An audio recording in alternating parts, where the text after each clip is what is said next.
Hello, hello. Here we are. Hey, Genevieve. Hi, it's good to be here. Welcome back to Yeah. that GD show. Welcome back, Genevieve. We missed you last week. I know. I missed you all so much. And it is so good to be back. It was just a bunch of dudes talking, which is never a good idea. There's so much that's wrong with that. Tonight is the Final Exit Network show. We're going to be talking about dying tonight. What a fun subject. But it's something we all do. And so we're trying to figure out how to do it better. I'd like to welcome our guests from the Final Exit Network, Brian Reuter, Mary Ewert, and Lowry Brown. How y'all doing? Good. Well, thanks for having us. Yeah, thanks for having us. Well, we're glad to have you. And I'm looking forward to digging in to the show tonight and talking about a very important subject, something that's obviously been on my mind for a few years. We do have a different number tonight for phone calls. We've been scrambling. Correa's backing up. Ethan had an emergency tonight, so he couldn't produce, and Correa jumped in, and our good friend Oz jumped in to handle the calls. So we are able to take calls, which we're very excited about because we do want to hear from you if you have thoughts or questions about what we're talking about tonight. That number to call in, what is that, Genevieve? So you can call 260-226-3880. This evening, ignore the number that is in the title of the show. If you call it, nobody's going to be there. Yeah, and there's a cat in the background. And sorry, it's Okay. okay. It's not one of mine this time. I figured it was Genevieve's or one of her dogs. We're pretty laid back here, Lowry. Genevieve will have a dog crawling in her lap or a cat on her head, or And you yeah, have there's a cat crossing. Oh my goodness. she's I been out all day. As soon as I get on a meeting, boom, here she is. Well, we don't mind. We don't mind. Just as I said that Oz is handling the calls, I just got a note. He is evacuating the building. They have a fire alarm going off. He'll let us know when he's back. So if you're calling and you don't get through right away, call back. We will get your call in. We do want to hear from you. 260-226-3880. And you can put any questions or comments in the chat. And we're going to be watching that. Also like and subscribe the channel if you're not already. If you're a new viewer and you like what we're doing here, because it is objectively the best show on YouTube, you want to subscribe to the channel and like it and share it with your friends and neighbors. Anyway, tonight, Final Exit Network. Geez, I don't even know where to start. Mary, you were the first one I connected with FEN. How long ago was that, if you can remember? I was relatively new. And didn't we meet up in Madison, Wisconsin, I think? Yes, we did. Yes, and had pizza. And you must have emailed me. I don't even remember how we got in touch. But we met up and had a shared interest, I suppose, in death and how it happens and how it can be a comfortable experience. And we've just stayed in touch since then. You've been a partner with Final Exit Network. Our first partner. Yeah. Oh, yeah? You were Really? the first partner. Yeah. Yeah. So we really value our relationship. Yes. That's right, Brian. I recollect a friend of mine, Todd Yoder, in Nashville, heard about you guys shortly after my diagnosis. You know, I was diagnosed with ALS, on February 26, 2019. And of course, I didn't, with ALS, you don't know how long you got. They tell you 3 to 5 years. It could be a year, it could be 2 years. I figured I was dying next week, kind of thing, So my friends and I, we started, talking about how we gonna, how's this, how we gonna do this? How's Dave gonna die? So I decided to die out loud. That's the name of my organization, Dying Out Loud. But a friend of mine found out about Final Exit Network, and he came to me and he said, "Hey, there's this organization called Final Exit Network that helps in these kind of issues and helps, you take control and have options and things like that, which we'll talk about in a minute." So I looked you guys up. I connected with Carrie, an exit guide out in California, Carrie Walker. What? Help me. Carrie Perkins. No? Yes. Is that right? Yeah. We've talked a couple times, but I haven't talked to her in a long time. So we talked about it and I got the gist of it. And then, so I started talking about FEN in my talks and I started going on YouTube shows and podcasts. And so I think someone in your organization heard one of those, if I'm correct, and reached out to me and then connected me with you, Mary, and then Brian, you and I connected shortly thereafter. But that was, over 3 years ago. Yeah. Right. Three and a half years ago. And I'm still here. Looking good. Obviously, I haven't used the service yet. We're claiming that the reason knowing us is giving you an extended life. You know what? It's no more preposterous than the biblical claims that I used to believe. So let's go with it. Genevieve, are you chatting with your friend? Did I see something there? Yes. So I have a wonderful friend who actually reached out to me about the Final Exit Network. I want to say this was just a couple months ago, because he had noticed that you all had Dave mentioned on your website. And his sister was actually involved with the organization. So I invited him to join us and share a bit of his story and talk about her and all the things that organizations like you mean to people who are in that situation and their families. So Awesome. if you'd like, we can just bring him on really quickly to share his piece. Well, let's wait. Let's wait just a minute. I want Brian and Mary and Lowry just each to give a brief overview of, because people are viewing in what the hell's the Final Exit Network. So yeah, that is kind of important to the story as well. And by the way, thank you, Greg Markowski, our faithful supporter, 1999 Super Chat. Hi, kids. Welcome back. Genevieve, love you guys. He's there every week.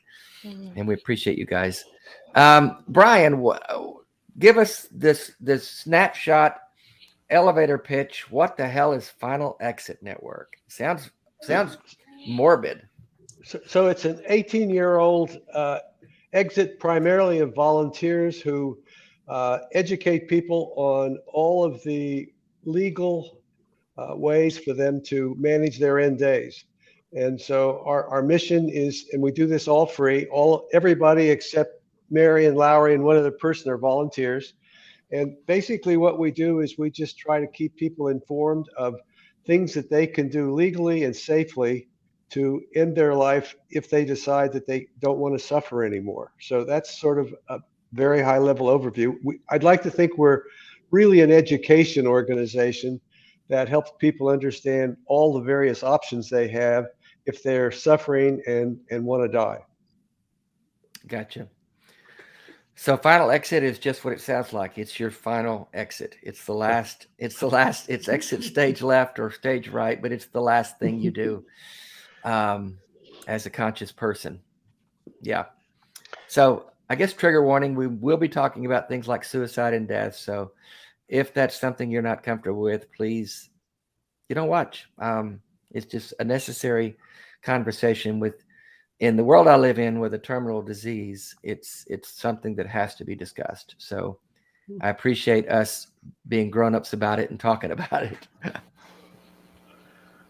And in fact, Dave, I'll just throw in there as well. Like, obviously, please, if this is triggering and like debilitatingly uncomfortable, yeah, tune out, don't watch it. But I also Yeah. want to say that, you know, death is something that is around us. It's something that happens to all of us all the time, and we get really uncomfortable talking about it and thinking about it. So if you're uncomfortable, Yeah. maybe don't check out just yet, because I think it's important to normalize. So I'm not just saying this to keep people, sticking around watching the show, but If No, I could, that's a good point.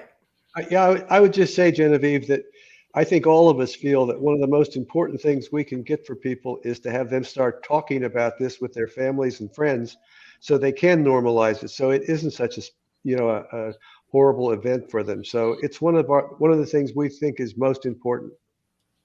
That's a And great I point. also find people have a thirst for talking about death. They just don't know how to start the conversation. So I think having us out here talking about it gives them permission, in a sense, to talk about it as well. And I also find the people I'm involved with here at Final Exit Network, this sounds strange, but they're really a fun group of people. We have a lot of laughs and smiles, and it's not a morbid thing at all. Yeah.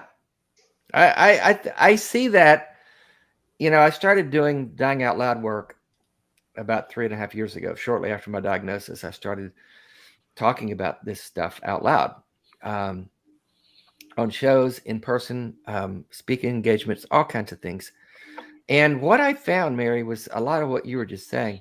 I found that it's like I was giving people permission to talk about this uncomfortable subject. And once I did, they really wanted to talk about it, but no one had opened the conversation before. So, no one goes to a dinner party and sits down, hey, let's talk about how we're going to die. That's just not how this goes. But once Right. you bring it up in a context that makes sense, which for me, my very presence, it made sense to talk about because I have a terminal disease. And so I've even taken it a step further. And in my talks, especially in person, I typically joke about it a lot. I'll do several death jokes. And I do it. I first of all, I do it because once people laugh about something, it makes them more comfortable talking about it. And if you can get people laughing, then it eases their discomfort. But it's always funny because I'll watch I read people's faces when I'm doing a live talk. And inevitably it's like I'm making a joke about me dying, and they'll be like, oh God, that's funny, but can I laugh? Should I laugh? And they're looking at their neighbor, and if their neighbor's laughing, then they laugh. And it's like someone give me permission to laugh because I really want to. But it's true. People need to talk about it because all of us know we're going to die. All of us know that that's coming for us sooner or later. We just don't know how to talk about it. And quite honestly, Dave, most of the people don't think they can do anything about it. The Christian religion that just sort of reflects all over this country, everybody feels that once that they start this process, there's nothing they can do about it. And one of the things we do is make it clear to people that they have all kinds of options to help just eliminate some of the suffering. So again, part of the reason we really like to join with you is you were out there talking about this and making it more normalized. And we think that's really, really, really important. Mm-hmm. But I also think there's actually two layers. I mean, I think humans have a really hard time addressing death at all. But we specifically address chosen death. And that's one step further. And I think people, for most of history, there wasn't really a need for the most part to choose your own death. But with medical advances and other things, all of a sudden people are living far longer than they want to in conditions that they find untenable. And yet the medical system keeps them going and going and going. Yeah. And so we're faced with choosing death in a way that, 100 years ago, for the most part, people didn't have to choose. Right. Because we keep people alive too long is what we're saying. And that's an uncomfortable thing to say. But in many, many, many cases, the person, their family, everybody's ready for this to end. But no one has given them permission to end it. And it's they don't know that they can. If they could, they don't know how. And so it's a terrible dilemma that a lot of people are in. And don't you feel that society sort of frames it as a giving in, or something, that a betrayal almost, if you don't keep fighting against You're a coward. You're a coward. Yeah, I've gotten some of that, and the pushback I typically get is the religious folks saying things like, "You can't play God, and God will take you when He's good and ready." And my response to that is not the best, maybe, but it shuts it down pretty quick. Well, if that's the best your God can do, then He's a sadistic thug to keep you alive, suffering long after you should have been gone. And secondly, I say, then if you're saying that to end things on your own terms is playing God, then you're going to tell me that you don't go to the doctor, you would never have elective surgery, you would never do anything to improve your health, physical condition. If you do any of that, then you're playing God as much as I am.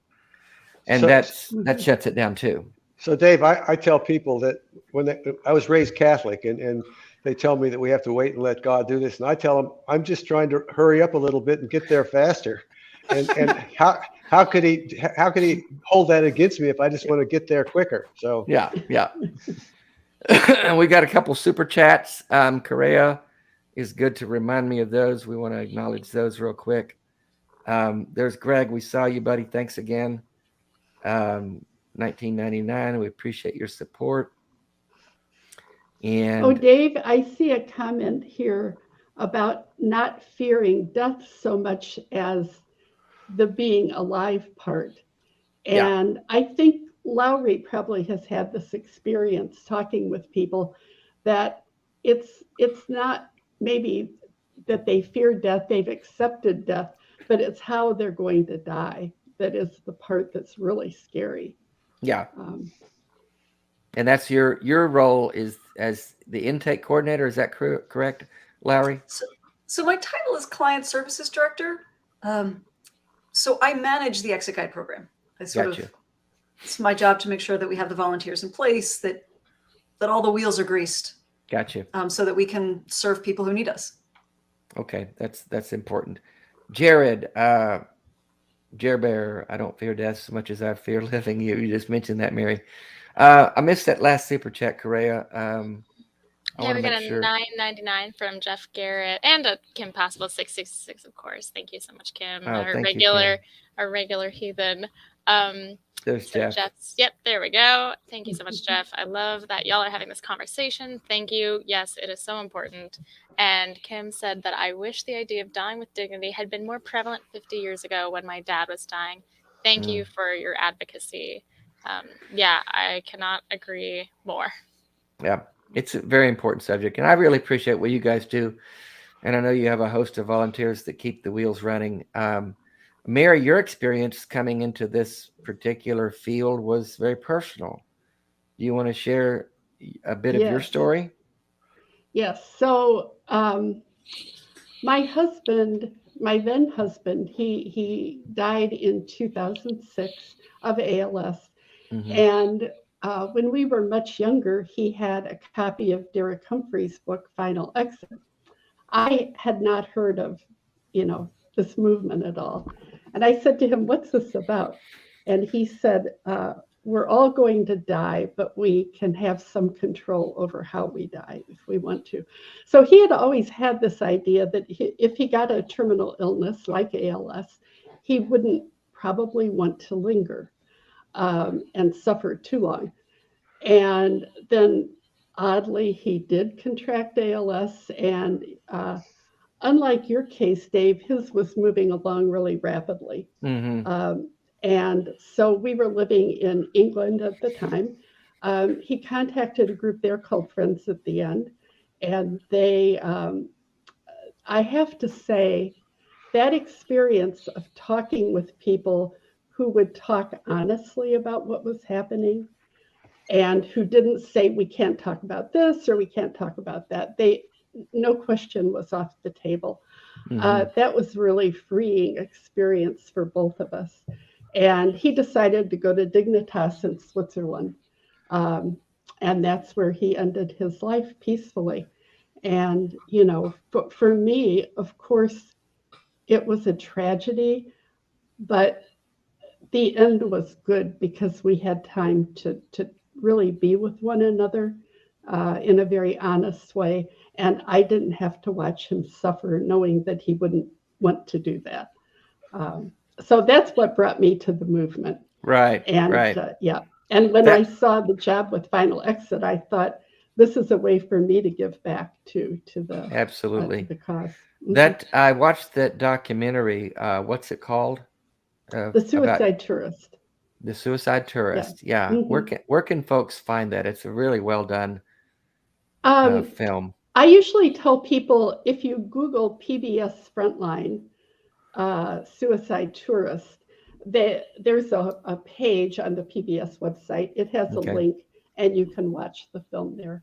So, Yeah, it's and that really was well an done. unusual experience too. He was contacted a few days actually before he went to Switzerland, and a director was interested in filming it. And Craig saw it as a bit of activism on his part.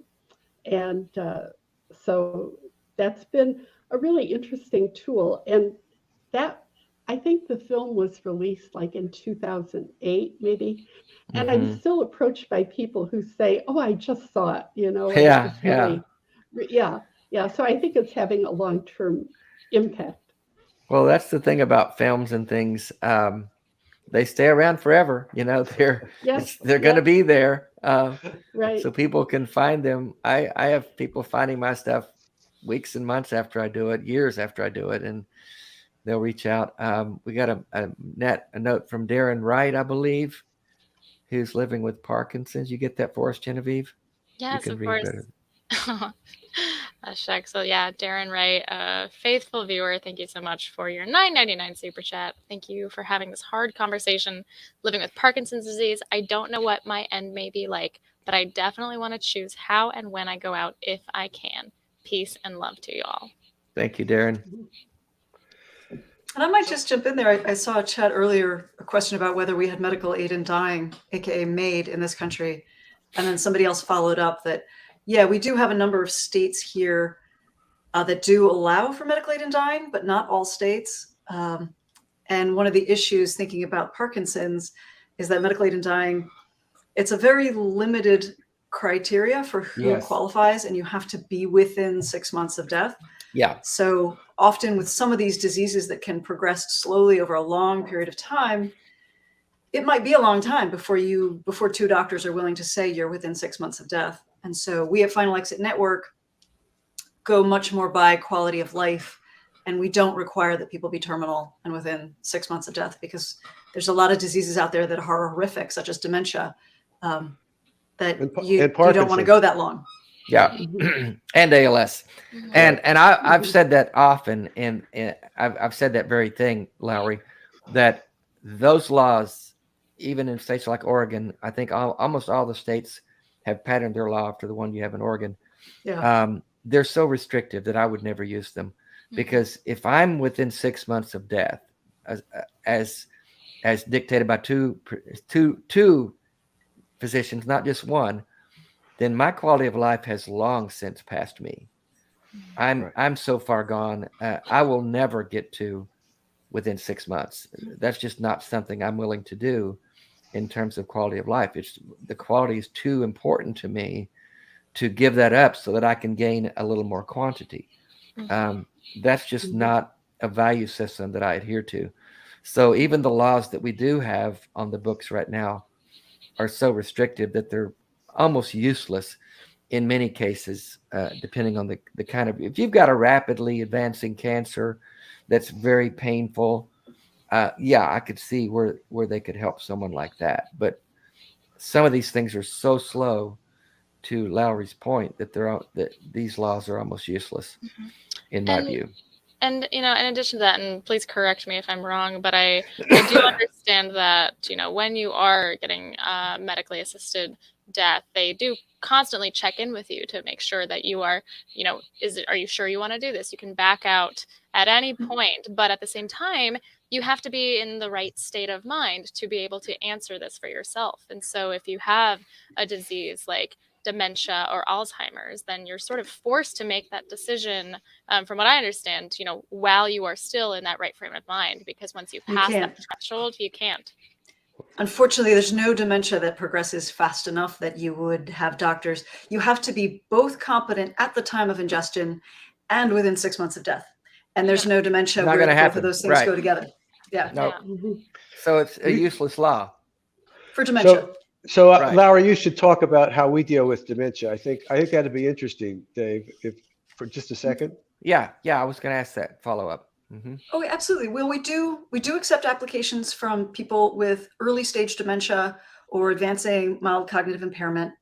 And so, for those people who really don't want to go down that path at all, we will work with them. We'll assign a guide to them, and so that they can choose to end their life before they have to end their life while they're still in early stage dementia, while they still have decisional capacity, because we too, require that people who are choosing to end their life understand the decision that they're making. But for people who don't want to slide into any form of dementia, they can apply to the guide program. We also have on our website a supplemental advance directive for dementia. And there's a number of other organizations that have ones as well, that if you miss your window and you don't exit while you're still competent, you can put an addendum on your advance directive that says, look, when I get into really advanced dementia, when I'm not showing any interest in food, don't feed me, don't give me fluids, keep me comfortable, and allow me to die by voluntarily stopping eating and drinking. Right.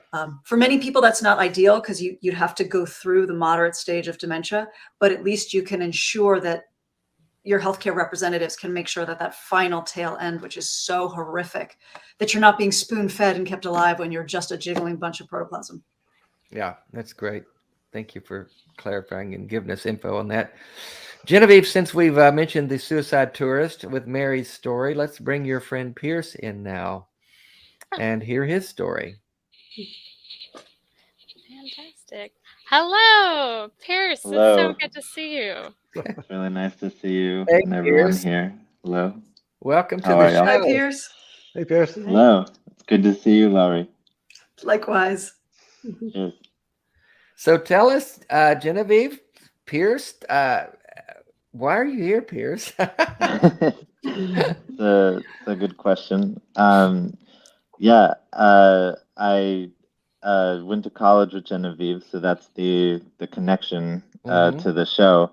But my sister Tori, she ended her life in January, and she was looking at a variety of programs trying to understand her options. Final Exit was one of them.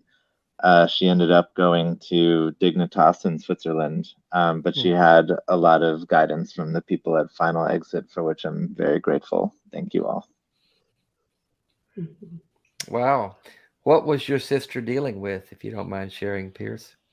Yeah, it's a lot to answer in that. There was emotional and mental health stuff, there was physical health stuff, and it's hard to say where which thing began and the other ended. And some of that included depression, and some of that included Lyme, which that's really complicated and intersectional, among other things. Right. Yeah. How old was she? She passed at 32, or 31 actually. She would be 32 now.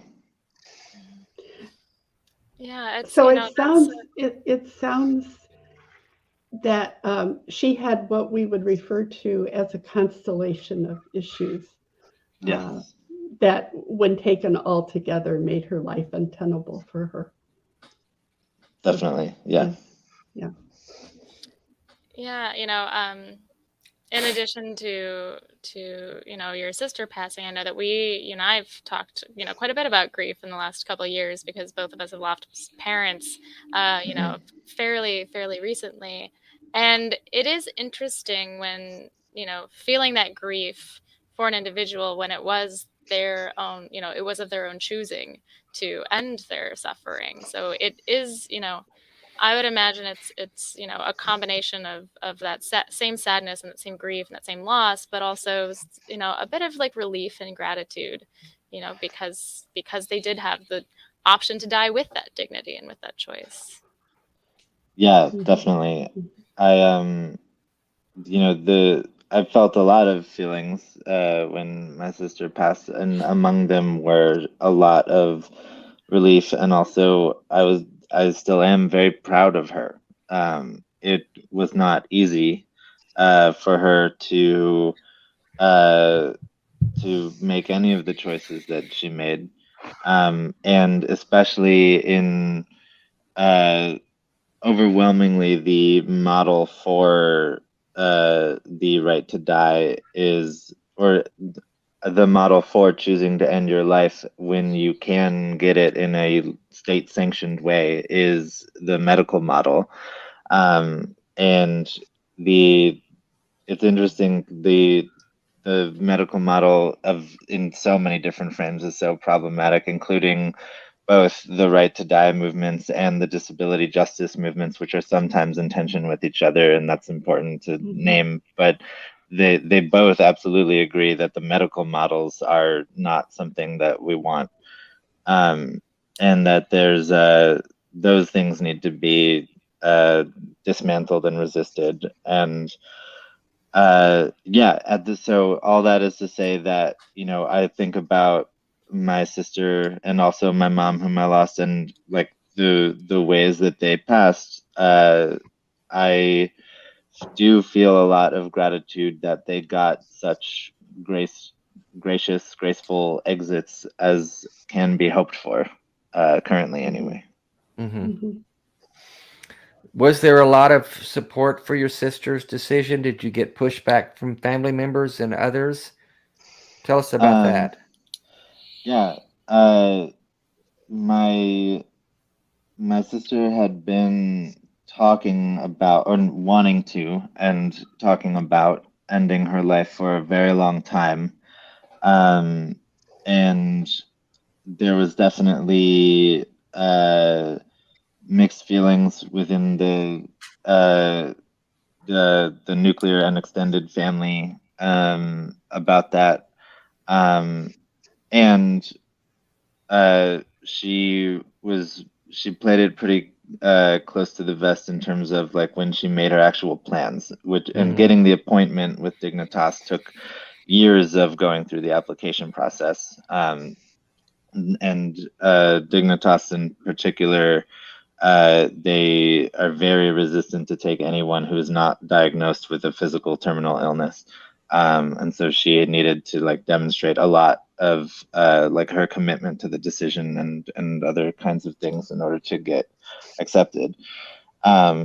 So yeah, when she finally got the appointment and was approved, she didn't tell a lot of people about it. And I think that, I've had mixed feelings about that decision, but I think that she was, like it was a judgment call. I think either one, there's no right or wrong decision there, but especially now looking back, I think there was a lot of wisdom in that decision. I just say that one of the things we tell everybody that I associate with as a senior guide, one of the nicest things, best things you can do for a person in this position is to accept the fact that they want to die, and tell them it's okay, that you're willing to let them go, even if you love them. And I will just tell you, it's the hardest thing in the world, because we all feel like if we say to somebody, I don't want you to die yet, you can get better or whatever, it's about us, not about them. And I think what you did is absolutely courageous. Thank you. Yeah, That's a good point. Go ahead, Genevieve. Yeah, no, I was just going to sort of add to that as well. It's that, when we think about, death with dignity and dying on your own terms for your own choice, that doesn't just include the actual act of dying. It's everything that leads up to it. Some people want to throw a party, some people want to do it in quiet and in secret. And I think that regardless of how we feel impacted by the decisions, which is absolutely natural because it's our loved ones and it's, we're the ones who live with the grief after they're gone. It is good to remember that every bit of it is absolutely their choice, and there is nothing more personal than your own death. So that's lots of acceptance. It's a tough thing. I'm aware. Speaking of how we do that, I'm probably going to live stream mine because I've been dying out loud, so I might as well. We want to work with you. We want to work with you. I know you do. I know you do. But I think we'll have a live stream, and everybody can see me actually draw my last breath. I'm just noticing actually Greg Murkowski's comment. I do find that life is messy and death is absolutely no different. And death is messy too. And, we do spend with Final Exit Network, we do spend a reasonable amount of time talking with family members. Yeah. The close family members. And, I think sometimes people wrestle with what seems like maybe contradictory emotions. Like you love somebody and you don't want to lose them. And somehow to say, yes, you can go feels like, do I love them if I'm saying that? Right. Oh, that's and there's good. no contradiction. That's good. Both, you can love somebody and say you can go, you can be confused about it and still respect their choice. It's messy and they do go together. Mm-hmm. Absolutely. Absolutely. I mean, when my father passed away 2 years ago, it'll actually be 2 years on Saturday, I and his friends who I was calling and phoning in to say their goodbyes, we absolutely said it's okay, because I think that there's no contradiction there whatsoever. I just said the same thing a couple months ago when another loved one passed. It's that if I told them don't go, that is an act of my own selfishness, of my own desires, that will then cause them that anxiety where they might feel internally, if they are awake and aware enough to comprehend what I'm saying, that they're letting other people down. And that's a big burden to put on somebody. And, I think that even if you are not afraid of death or dying, it's easy to say that in the moment when you are fairly far removed, but who's to say how you'll feel in those last moments? So I think everything that we can do to make that transition peaceful and just okay, I think that there's nothing more loving than putting their needs in that moment above our own. Right. It's tough. I mean, there's a difference between saying it's okay that you can go and saying I want you to go. Yeah. Very fine line.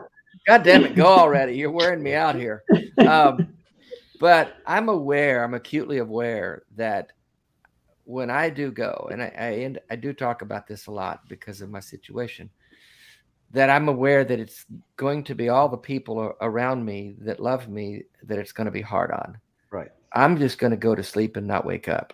There's nothing hard about that. Let's be honest.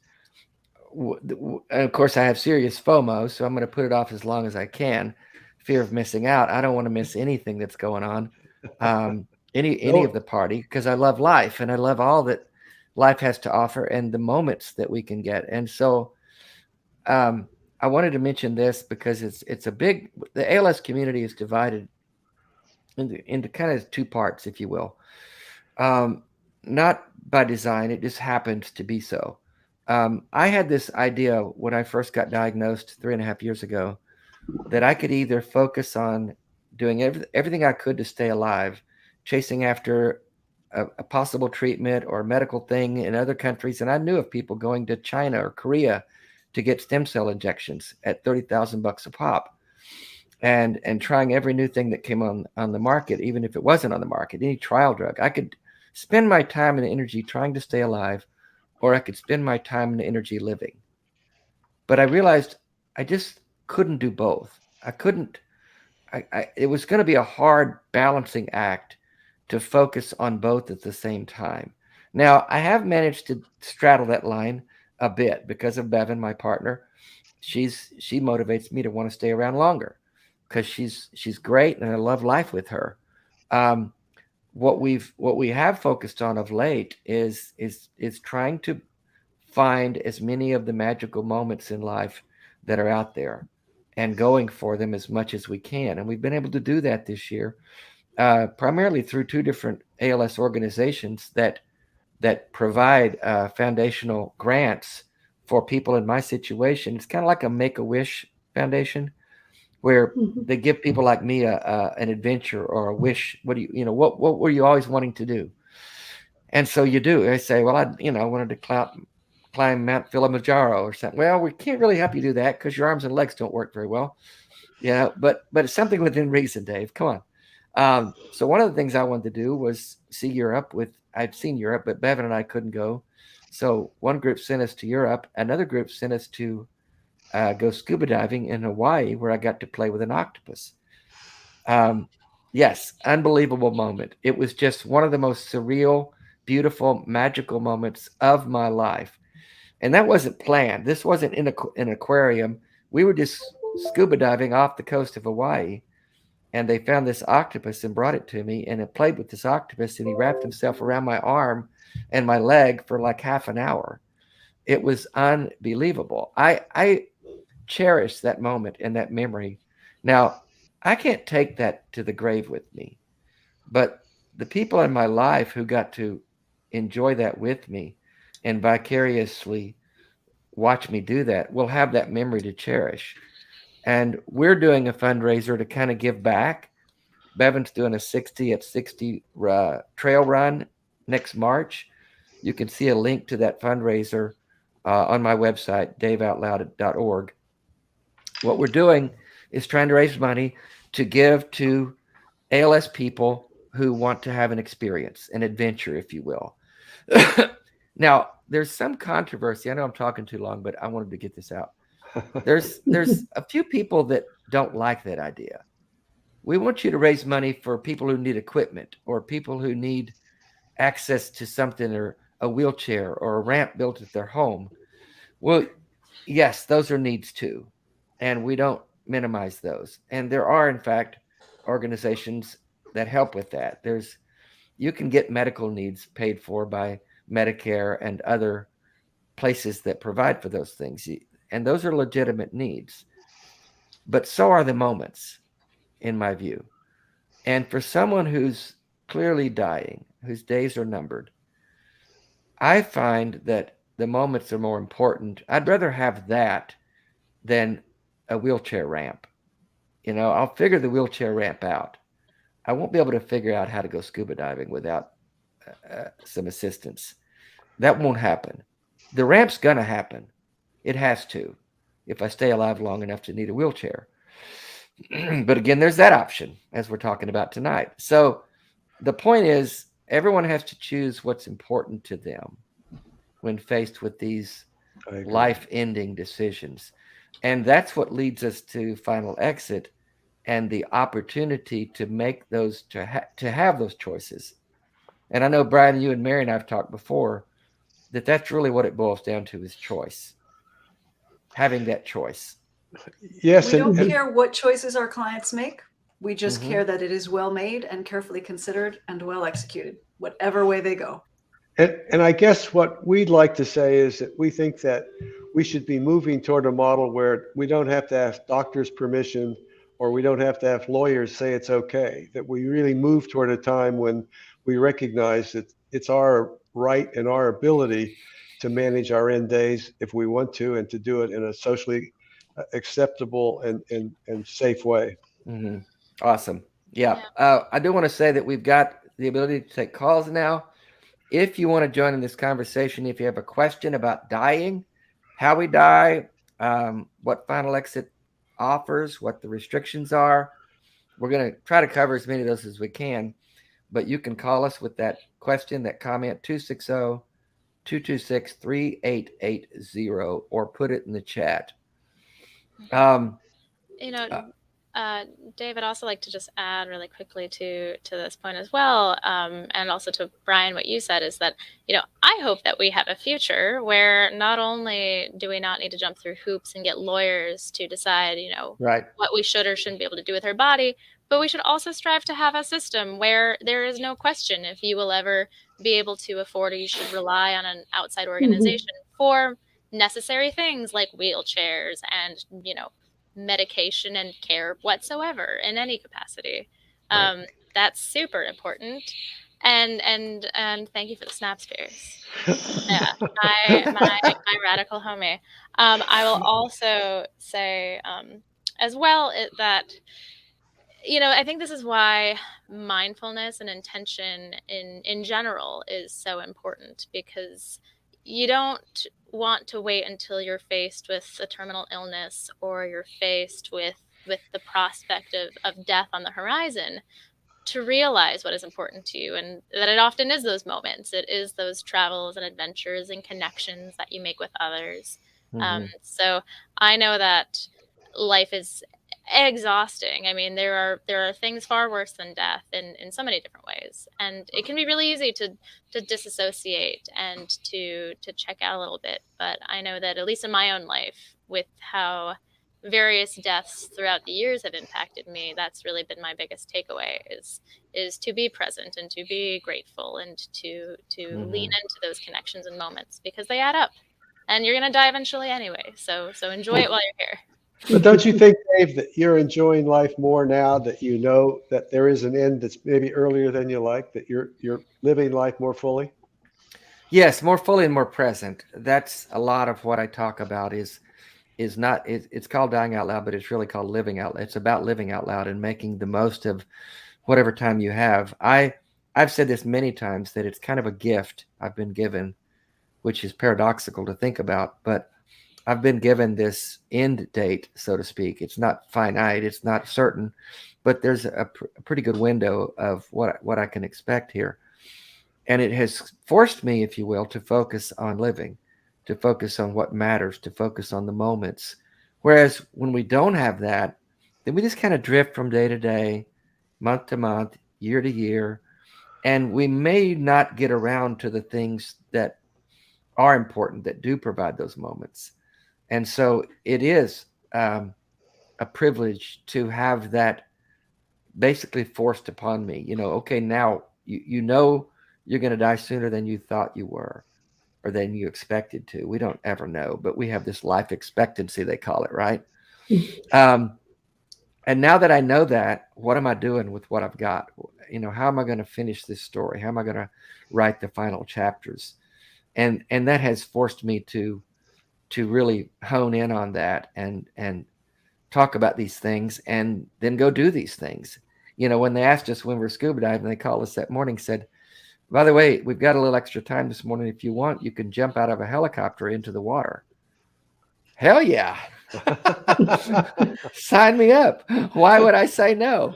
Dave, I love what you just said about, your story. Because I think we find, like I said, too, think a lot about that, we tend to think of our lives in stories. And when you're talking about a story, the ending matters. It really matters. It really and people does. don't want to spend the last 5 years in a nursing home, drooling, not recognizing their loved ones.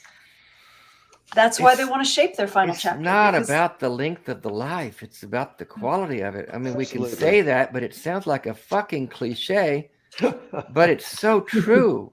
No one wants the last years of your life. And oftentimes the last money of your savings soaked up in a nursing home when you have no quality. You don't even know who's there. You're drooling and you can't feed yourself. And dementia and Alzheimer's, you're not even aware that your family's around.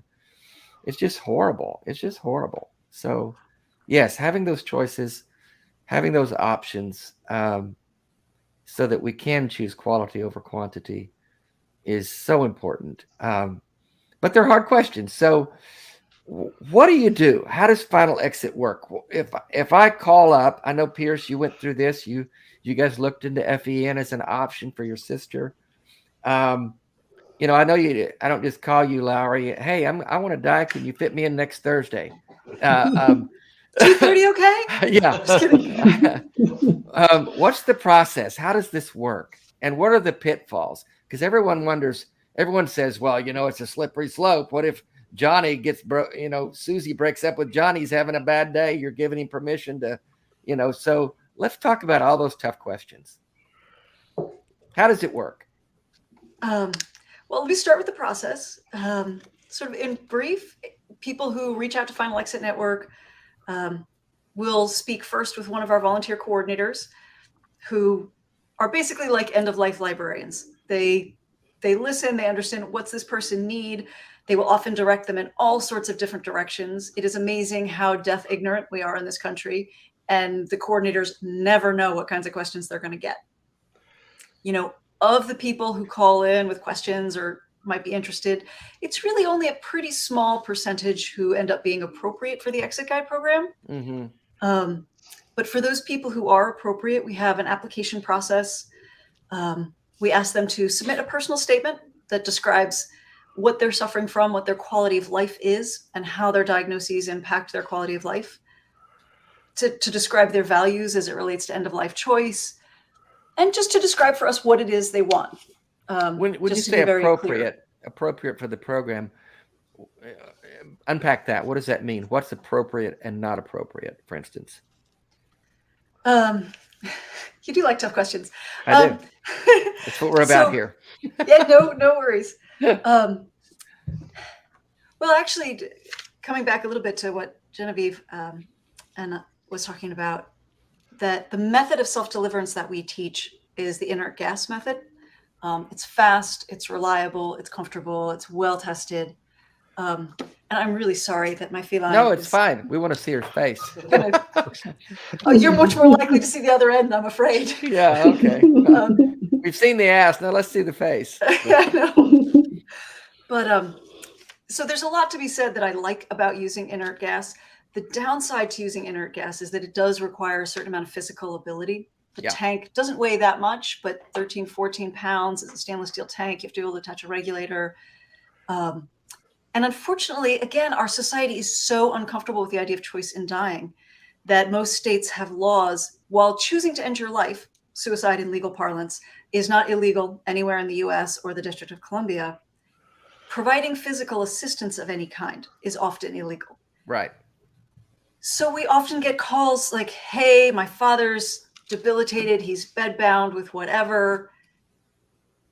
That puts us in a really tough position. It's too late, unfortunately. He's no longer physically able to do the method that we teach. At that point, we can counsel them about voluntarily stopping eating and drinking and other paths. Maybe they qualify for medical aid to dying. I mean, we certainly know all of the other options, but the guide program would no longer be appropriate in a situation like that. Yeah, that's what I thought you meant. I mean, when I first contacted you guys and found out what the inert gas method was, I realized, well, hell, I won't be able to turn the knob on the tank. And, I've thought through this stuff, will I be able, could I rig the tank with a lever on it that I could push with my foot? And I probably could. I was thinking through ways that I could manipulate that particular system.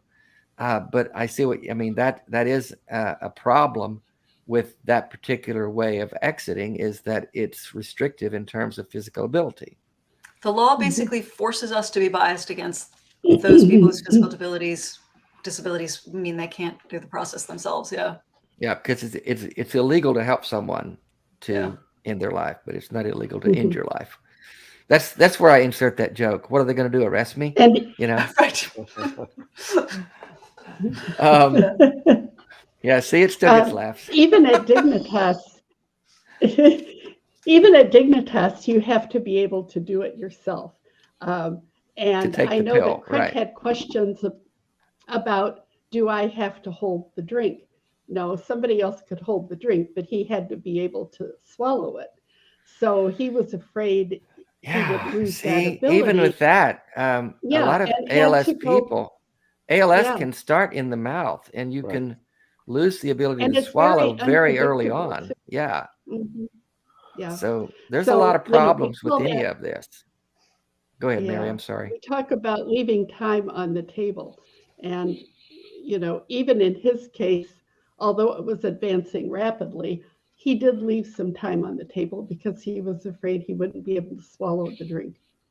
So, But that's a great phrase, time on the table. Not a great phrase, but an interesting one.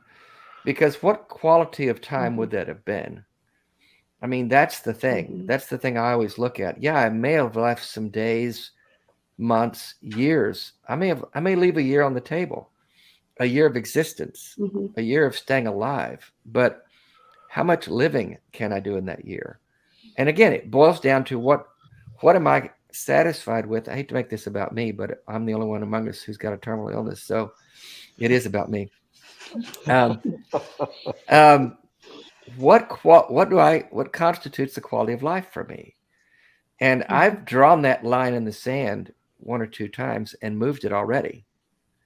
And I'll probably move it a few more times because I may come down to where at one point I'm thinking, if I can't do X, Y, or Z, I'm done. But then I get to that X, Y, and Z point and I'm thinking, you know what? It's still okay. I'm still okay with what I do have. And I can still do A, B, and C. So I'm going to stick around a little longer than I thought. So, but having those, again, that should be my choice. Someone in the chat said this comes down to bodily autonomy, just like abortion. I mean, it's another place where we look at who's deciding what I do with my fucking life. And why are they getting to decide it? And that's what we're talking about here. Well, I think that's partly what Mary's bringing up, that, it's crazy that you have this law that says this is in Switzerland. Yes, he can choose to end his life at a time. All of this is good. But it's really important that he be able to swallow. Who made that rule? Right. Like, we perfectly well have the technological ability to inject the needed medication into somebody's vein. You have these funny, bizarre hurdles. What her husband at the time was faced with was, like, he might have gone on. He might have said, hey, I would love to hang out another week or another month. There's a couple of movies I might like to see. Yeah. But he's got this ticking thing going, uh-oh, if I can't swallow. So people end up choosing to go before they might otherwise choose to go because they know they have to have a physical ability of some sort or another. That's tragic. And it's crazy. It's tragic. It makes me really angry. Go ahead. Oh, Go ahead, I was Mary. just going to mention, Brian and I just got back from the World Federation of Right to Die Societies conference in Canada. And the Canadian law is really interesting and it's undergoing some more changes. But in Canada, you can either choose doctor administration or self-administration. And most people choose doctor administration because, for instance, if you couldn't swallow or you couldn't move, the doctor would insert an IV and that would take care of it. So there can be laws that, although they're medically based, they take into account the fact that not everybody retains the ability to do all of the actions that they might need to do. Yeah. By the way, they also don't require you to be terminal. They require you to be have a foreseeable natural death. So, it's a very liberal law. And in next March, they're going to actually accept people with mental illness. So there's things happening in the world. We just happen to be one of the most backward countries in the world as it comes to death because of our Christian heritage. I think you're right, Brian. I think that that's the undercurrent of all of this. We did have a call, but he didn't want to come on the phone, but he wanted us to talk about it. And I think we may already be doing it. Can the panel discuss the recent developments in regards to state-to-state right to die laws / legislation? So I think we're already on that subject. Any more to add on that, you guys? I'll jump in now that we're getting more into my own personal territory too. Genevieve knows I teach both social emotional learning and political economy, and a lot of what I teach is how capitalism is ruining our relationships and everything else. And the way that capitalism shows up in this conversation, it's an interesting one in that the system of capitalism doesn't actually hold life sacred by any means, but you'll often hear that rhetoric in order to serve its interests, which is just that people need to be able to do commodified labor that can then be exploited. And any way that people try to escape from that is criminalized. And one of the ways people try to escape from that is criminalize drugs. And one of the ways that people try to escape from that is dying. And there are other ways too, but so you hear things like the sanctity of life when it comes to people trying to escape commodified labor. But as soon as you start talking about the death penalty, now there's no more need to defend the sanctity of life, because now that person's already imprisoned and is already performing commodified labor, because every prison in this country is a slave camp. And then we seek retribution and punishment more than the sanctity of life. That's really well put, Pierce. Yes, and most of the states that scream the loudest for against abortions are the ones that are screaming for the death penalty. Let's just say the quiet part out loud. It's funny how pro-life they're not when it comes to that part, right, Pierce? Amen. Yeah, there's a lot of out loud here. So, Dave, Yeah. I'll give a little perspective. So, Oregon has had the law longer than anybody else in the country, and it's over 25 years now. And last year, less than 0.5% of the people that died using the law, because nobody knows about it. It's very, very prohibitive. If you go into the Netherlands, where they've had a law since 2002, 4.5% of the people die using the law, and they die with their GP. 90% of the people die with their GP because they're talking about this throughout their life. It's become more normalized. General practitioner, their doctor. Yes, general practitioner, their doctor. 90% die with their doctor. And so that just demonstrates that our laws are very restrictive and not very well known, not publicized, and they're still, even the laws are not, terribly well understood. Yeah. I also wonder how much of it too, I mean, everybody knows, of course, the Hippocratic Oath, you're not supposed to do any harm. But then when we neglect to remember that there are things worse than death, we find ourselves sort of like, we're tethered to this idea, even if in practicality it does the opposite. It causes suffering. It prolongs it. I mean, that was something that I considered even when my father passed, because he was perfectly healthy, but he had an accident that led to a traumatic brain injury, and he was in the ICU and was brain dead. And the day that we received his final MRI and said, okay, there is nothing we can do, there is no hope, we go in to say goodbye, and we tell him, even if he can't hear us, that it's okay, and we pull the plug, and because we don't talk about the various ways that death happens, we weren't sure, is it like turning off a light switch, like that's just done, or no, not at all. It was very difficult for my sister to be there, so she had left, and we didn't like the idea of her walking around alone on the streets of Baltimore grieving on her own, and so we were like, okay, well, he's going to pass soon, and he's not here, and she is alive and present, and let's just go be together.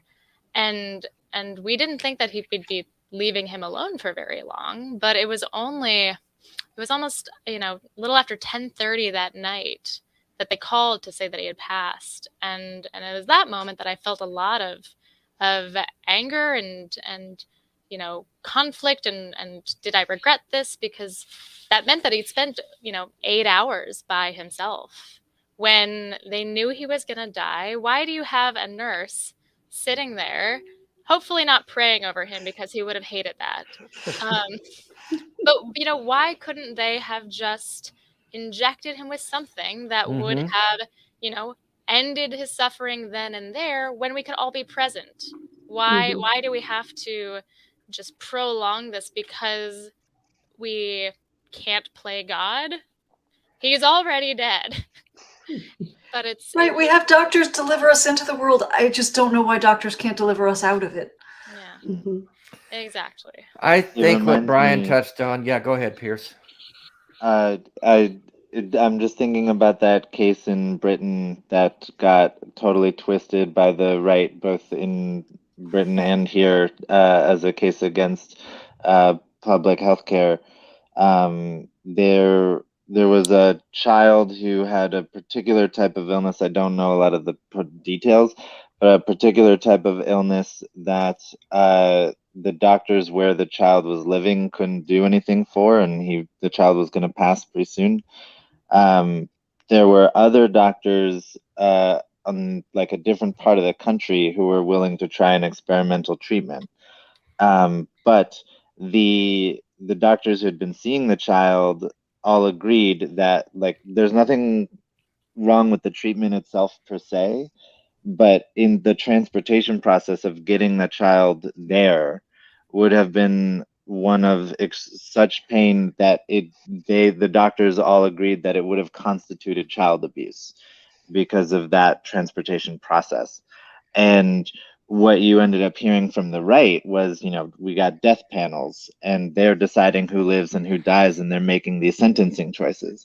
And you never heard about the fact that it would be had a good argument for being illegal child abuse.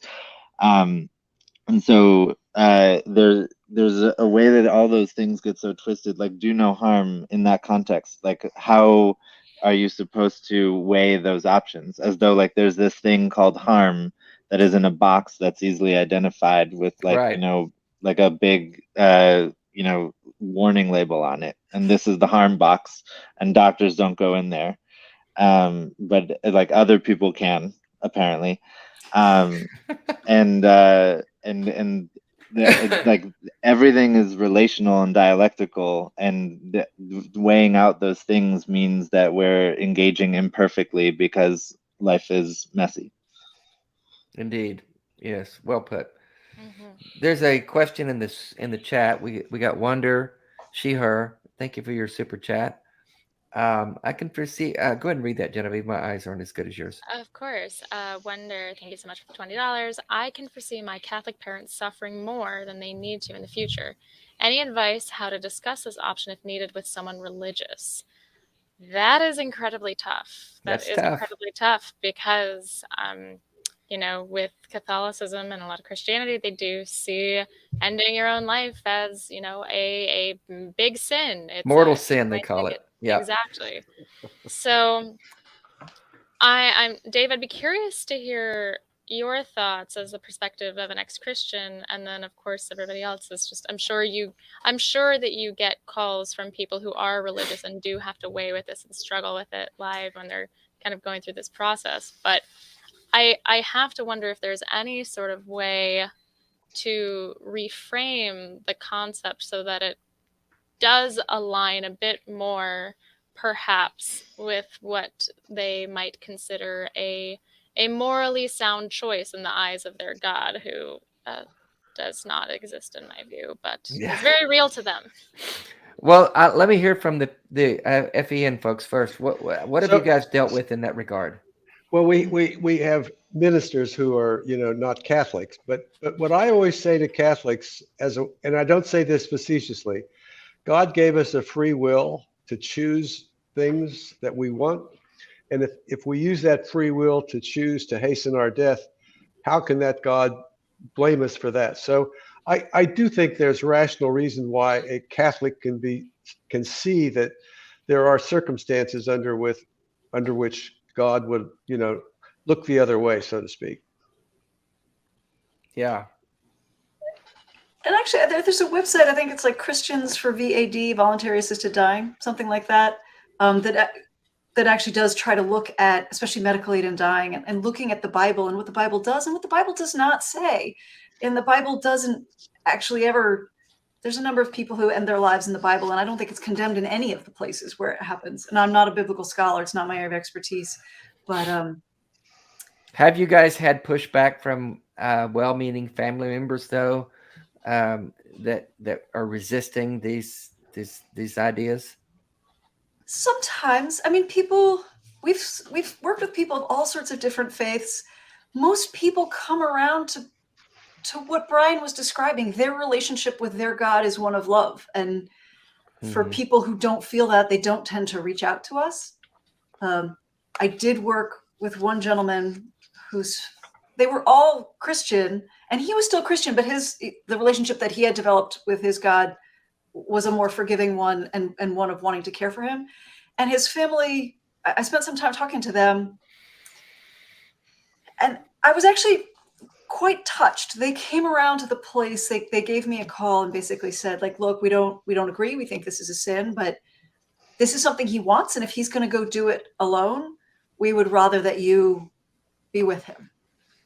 And so they were able to find their way through it that way, and caring for him and saying, yes, we want you to be there to be with him.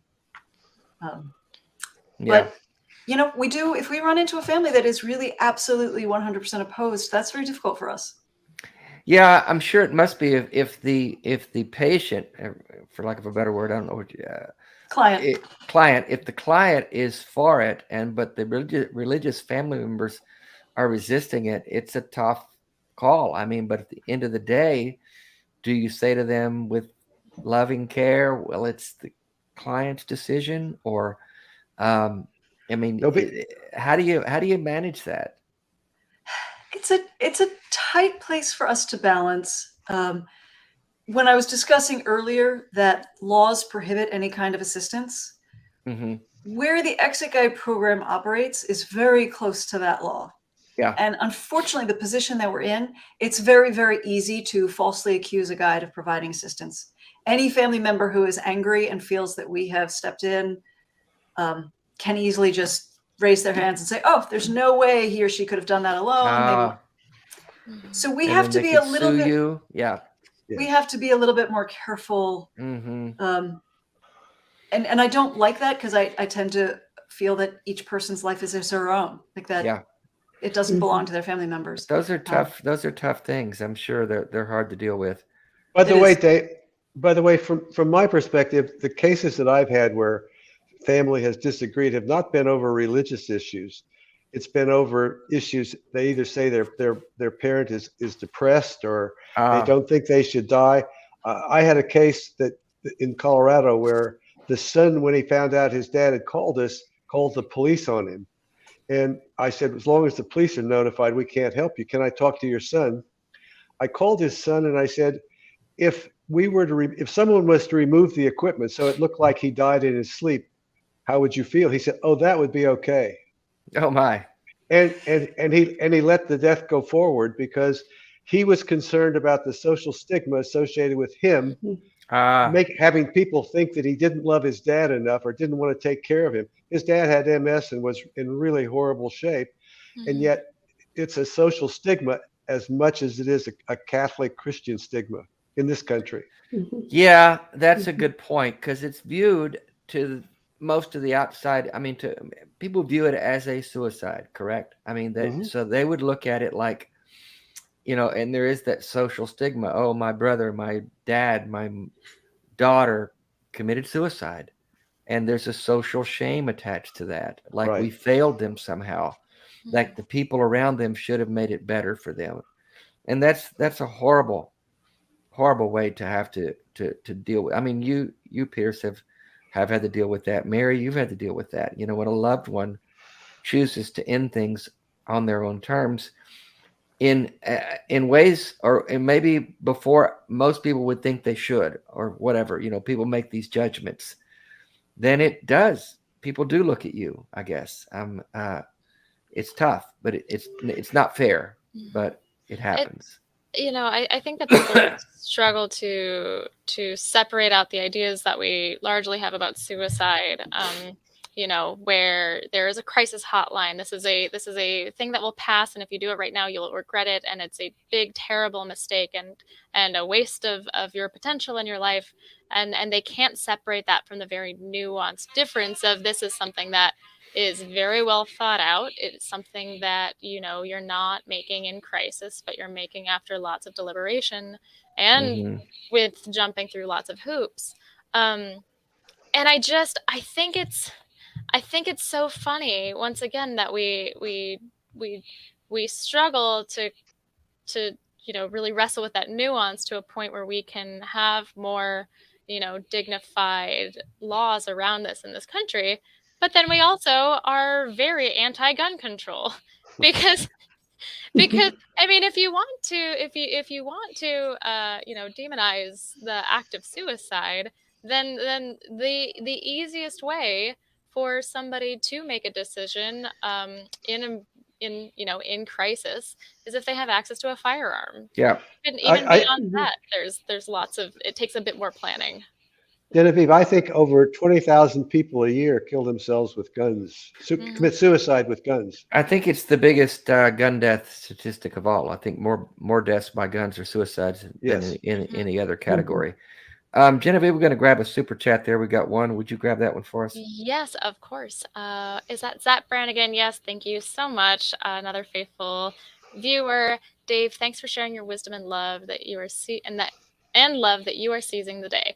Always important topics here that can help so many. Thanks, everyone. You're welcome. Thank you, Zach. By the way, that was an Antichrist 666 donation. So anyone on the show right now is going directly to hell after the show. I just needed to give you fair warning.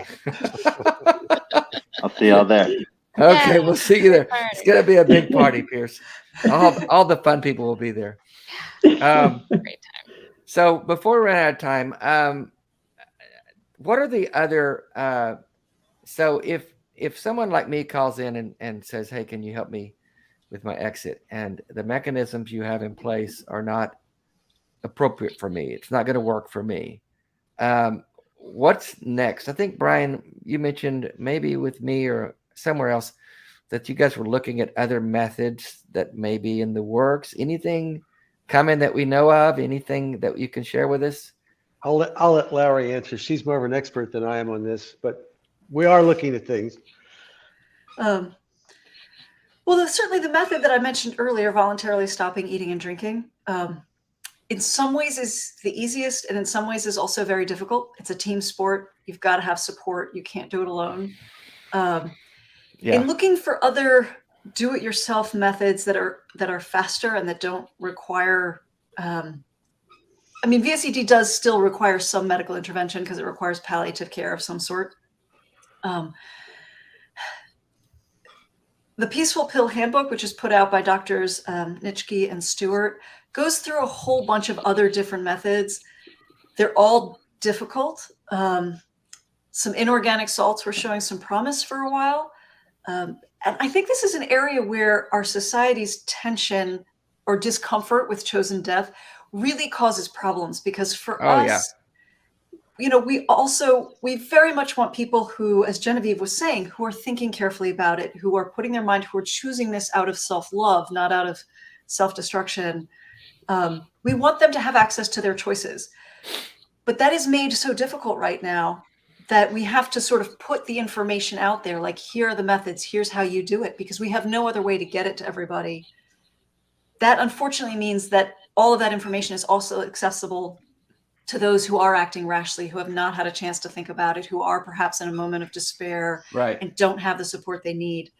So that while sometimes the inorganic salts are starting to show some promise, as soon as something comes up and it works and it's a little bit easier, people find out about it. There's a lot of tragic suicides, and it usually gets shut down. Supplies get shut down, sources get shut down. And that's what we're seeing happen right now. I see. Yeah. So it's a tough balance.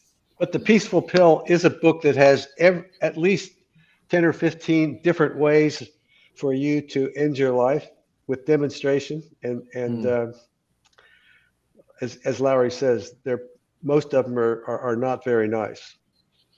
Well, I mean, I think they're going for peaceful and gentle. The inert gas method it stood the test of time. Yeah. Genevieve, you saw a question in the chat.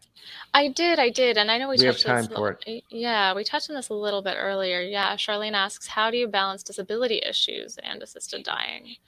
Because they are very much interconnected. Well, I guess it depends which balance. As I discussed earlier, because of the laws, the exit guide program simply cannot work with someone who doesn't have the physical ability to purchase, assemble, and operate the equipment. That's not our choice. It's not how we would have it, but that's just how it is. If that question is more related to our application process and our criteria, Final Exit Network, we really look at quality of life. We do require medical records, but we consider, someone's quality of life, their ability to enjoy life, to live fully. If someone has a disability and it is really impairing their quality of life and they are suffering and there's no reasonable hope of improvement, then yes, we can often work with individuals. Mm-hmm. So hopefully I got the question one way or the other. Yeah, Charlene, if you could elaborate really quickly on that more specifically. I also sort of read it as, or at least the way that my Oops, we lost no. Genevieve. Her train of thought just flew. That's what you get for getting into that, Genevieve. She was having computer issues before we. Hopefully, she'll come back on before we sign out. There you go. You were just about to say something, Genevieve. No, I know, it's fantastic timing. Just quickly before, I think if we're talking about death with dignity, just like Dave, we're talking about how, everybody should have wheelchairs and all the things that they need. We do need to change our disability laws overall in this country, because we can't talk about the quality of life and whether or not it's worth it to live if we do not also do everything in our power to make life worth living for all. We would have far less suicide under duress if we had a more stable society where people didn't feel alone and in despair because, it's so difficult to just afford to live. I have to wonder how much more acceptable death with dignity would be for people who struggle with it if we did have more support overall in those times while you're still alive. I agree Yeah. totally. Mm-hmm. We were in New York City recently, and I've had the need of a wheelchair when we're doing a lot of walking. I don't need it just moving around the house or whatever. But we noticed that navigating the streets in New York City with, the millions of people there, you would think they would have some really good disability mechanisms in place, but they just don't. They have, there's the ramps on each sidewalk for crossing the streets, but those things are so beat up and in disrepair that we found almost every time we tried to cross the street, the wheelchair was getting blocked and jammed, and so it's hard, and there doesn't seem to be the emphasis on making life more comfortable for those with disabilities. It's just something we seem to have given lip service to, but and honestly, you don't really notice it until you need it. Something I would have never noticed beforehand. So we have to, those of us who struggle with that have to make noise so that people are paying attention to the reality of it. We should have videoed me being thrown out of my wheelchair at a crossing, and then we could get some noise. It could go viral on YouTube or whatever. But you have to make the noise. You have to speak up. And these are the issues we're trying to talk about on this show. Like tonight, this is a very difficult topic. I saw some troll in the chat making light of it, and fuck you, Fighting the Shade, if you're still watching, because you're a child and you can't have adult conversations with children. And we're talking about how we die in America, and you need to get a grip and quit playing around and thinking that you can make light of this. We need to have adult conversations about this because it affects a lot of people. This is going to affect me in the very near future. What am I going to do about it? What options are there? And I'm just thankful that there are some kind of options. There are things that I have in front of me that I'm not restricted to these archaic laws that are undergirded by barbaric Christian ideals. And we've got some choices. We've got some options, and I'm one that is very grateful for that. So thank you, FEN, for being there on the front lines for something as important as this. Yeah, thanks for. I was just going to piggyback that gratitude, and on the note about the making these changes happen. One of the problems with the Right to Die movement is that the biggest advocates for the right to die don't stick around forever. And so in that way, then like the advocates, it's up to the loved ones and the organizations like y'all to be the advocates that stick around. And for that, I thank you. Yeah. Amen. And back at you, because family members matter. And Yeah. Yeah. That was a And tough thank thing you you for went through, sharing your Pierce. story. Yeah. Yes, Pierce. Thank you for that. That was a tough thing you went through. I know it was not an easy time for your sister or for you or for any of your family members. And you didn't take it lightly, I know, and you made a tough choice. Either choice would have been tough. That's the problem there. You didn't have any good choices at your disposal. That's the dilemma we're wrestling with. Yeah, and Dave, I want to thank you and Genevieve, because I think, as we said earlier, learning how to talk about this and having programs like this where people can see people talking about it and start to either feel awkward or to feel good or whatever. I think this is what's needed to move this forward, is to get more people talking about it and realizing that we all are going to face this future, and we need to do something to make it easier and more positive for people. Absolutely. We put the link to your website in the chat, but tell us how to follow up. What's the best way for someone to find you, and you know how do we connect with you? You can go to finalexitnetwork.org, and we have a page on there that talks about the Exit Guide program and a contact form. And you also can find out about the other programs we offer, like the Supplemental Advance Directive for Dementia Care and so forth. But it all starts at the website. Yeah, and I was going to say, Dave, people can sign up on the website for a free membership and get our magazine. We put out a quarterly magazine with good stories and things, and it's the electronic copy is free. So we encourage people to come and read more about this and see people and stories of actual people that are in this. So thank you again. Greg, extra gift for an extra good show. Love you guys. Thank you, Greg. Wow. He's so great. And would you guys agree that, I mean, would you agree that it's probably wise to go ahead and get connected with FEN? You don't know what your situation will entail. Not if, I'm not saying 25-year-olds need to, but don't wait until you are in a jam. There's no reason you can't go ahead and make the connection, get signed up, registered. It's there when you need it, if you need it, right? Right. Well, it's good to be aware of options. Also, as Mary was pointing people to our website, under the resources menu, under FEN resources, there's a number of handouts. I know it sounds a little hokey, but we have some handouts on discussing death with your family, a list of our sort of favorite conversation starting movies and articles and things.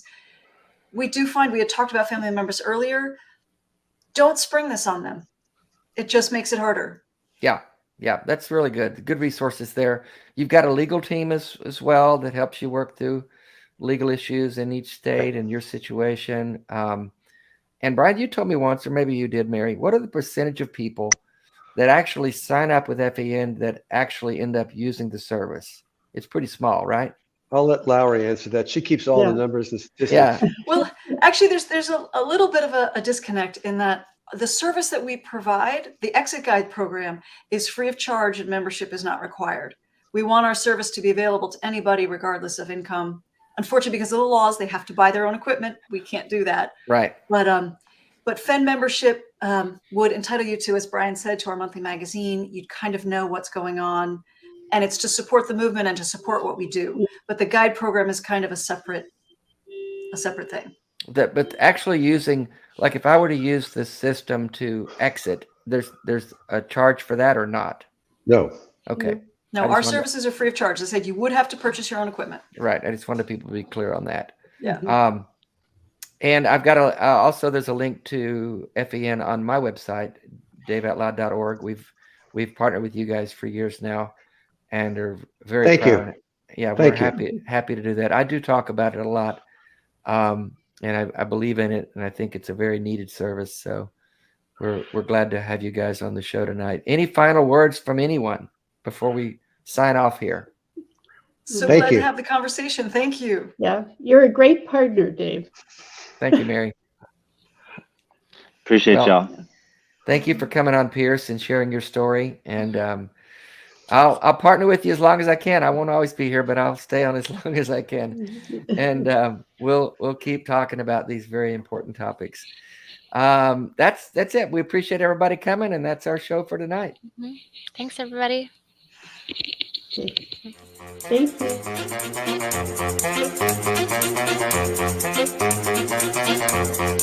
you.